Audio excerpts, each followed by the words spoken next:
If you are interested in having a better relationship with your inner critic, silencing or quieting that inner critic, this conversation is for you. Oftentimes, we think that our inner critic is that part of our brains that's just telling us that you suck, you're never going to get it, that really loud, convincing part of our brain that tells us you're not enough. And for most people that I've met, entrepreneur or not, they think that the inner critic is there to hold them back, to keep them miserable, to make them not achieve their goals, which makes it really hard to have a relationship with that inner critic, to have a relationship with that part of us. So the first thing I want to do today is really set the stage and help you understand what the inner critic really is, why they're here, so that we can then actually start to build that relationship so that our inner critic is not running the show. Because as human beings, that inner critic is not going to go away. As entrepreneurs, that inner critic is definitely not going to go away because we're constantly kind of fighting with that inner critic. So first, let's talk about what that inner critic is.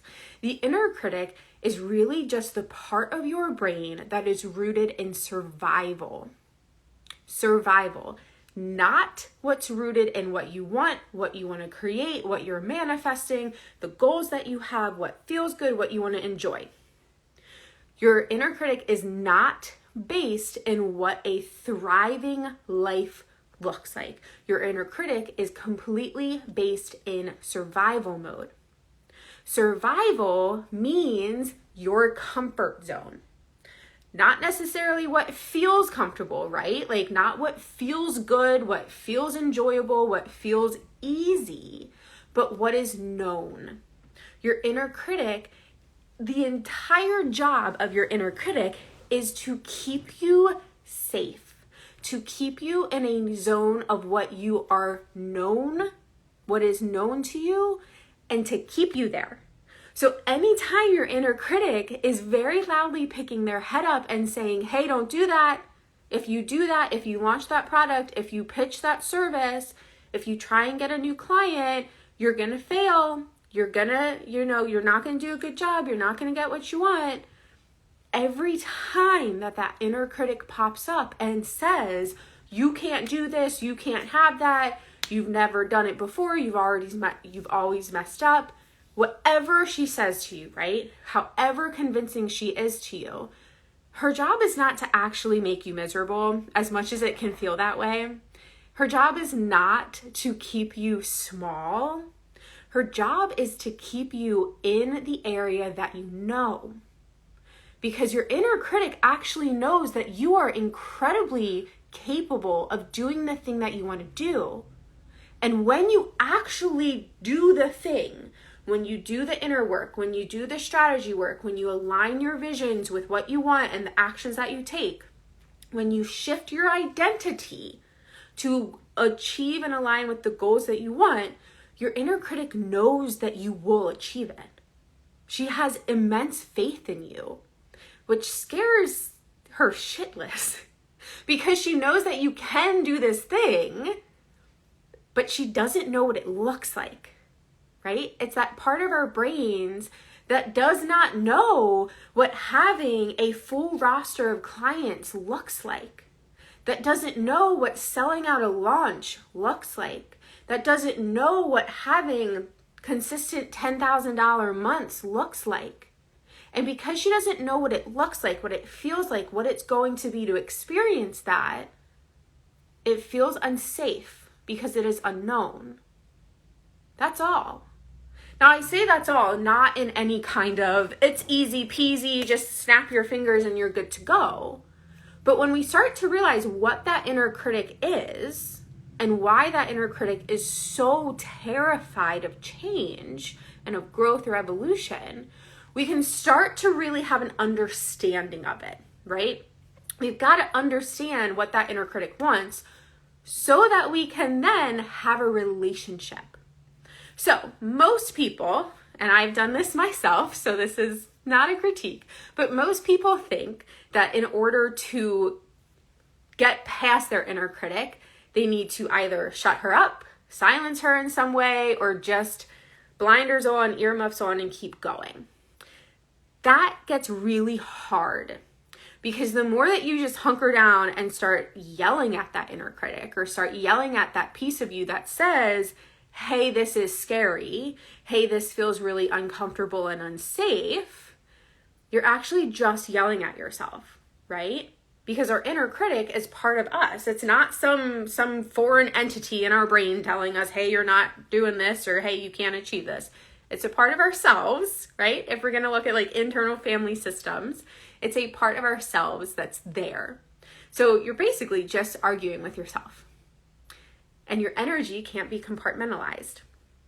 So if you are yelling at yourself to shut up, to leave you alone, you're yelling at yourself. That's not really helpful. That doesn't feel good, right? It doesn't feel good to be like, oh my God, Chrissy, will you just shut up? Like, let me just do this thing. It might feel good in the moment, but it doesn't actually produce anything effective. It's not efficient, it's not effective, it gets you nowhere. So instead, what I want you to do the next time that inner critic voice comes up for you is to sit with it for a minute, right? Shake it off if you need to. Lots of things that we can do from a physical perspective to kind of get that energy up and out. And then ask, literally, I want you to ask that inner critic, what are you afraid of? What are you afraid of happening? Let's go with a specific example here. Let's say that you are launching a new program, right? I'm gonna use something that I've been coming through. Hey, Jesse, what if you are launching a new program and that inner critic voice says, you know what? You're never gonna get people to sign up. You are never gonna get people to sign up. So why are you even doing this? It's a waste of time. That's a lot of what my inner critic sounds like. It's a waste of time. Okay, so I can get really frustrated and be like, oh my God, Chrissy's brain, shut up. Please just leave me alone. But again, that's not efficient. That's not effective. So instead, I want you to sit down. Okay, what are you afraid of when people sign up for this program? And sit with it. The better relationship you have with your intuition or your higher self, however you want to call it, the easier this will be for you. But I want you to sit with it.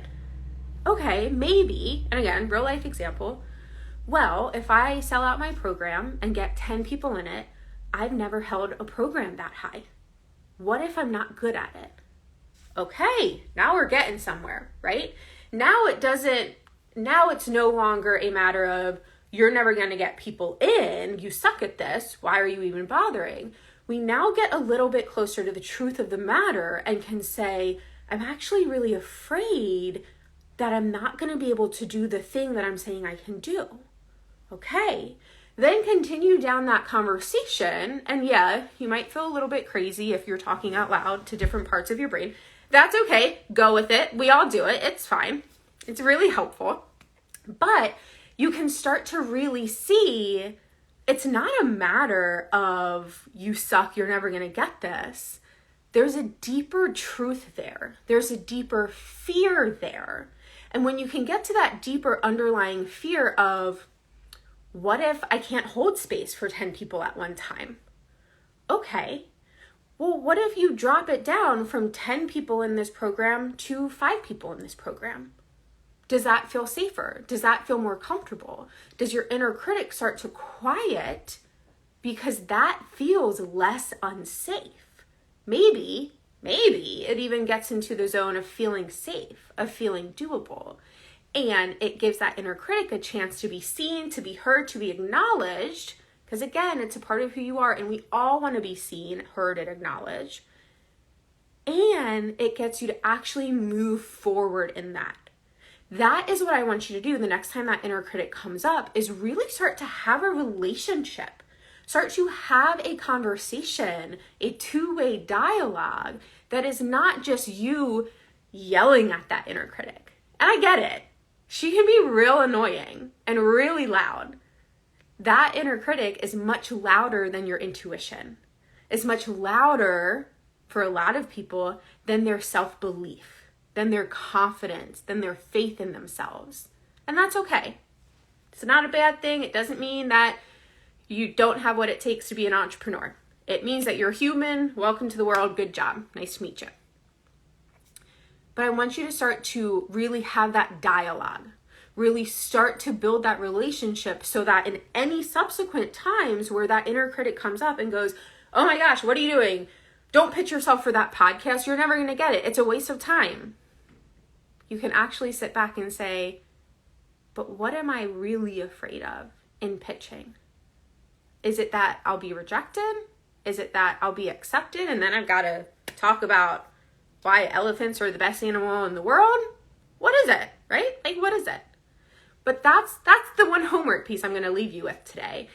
The inner critic conversation is a much larger conversation. We are not digging into all of it today. This is step one, right? This is step one. Really starting to cultivate that relationship, though, with your inner critic. Starting to have that dialogue, that true two-way dialogue, so that you can get to that underlying fear, because I can guarantee you there is always something underlying it. It is not just what your inner critic is yelling. It's not just that you suck, that you're not going to achieve it, is whatever the other things are. There is something underneath of that. And we've got to get to that underneath part to actually start moving forward and make change on it. So I want you to go the very next time that your inner critic comes up, whether it is in 5 minutes from now or whether it's in a week from now, but I want you to really take 20 minutes. Let's just ballpark it. Let's say 20 minutes and have that dialogue.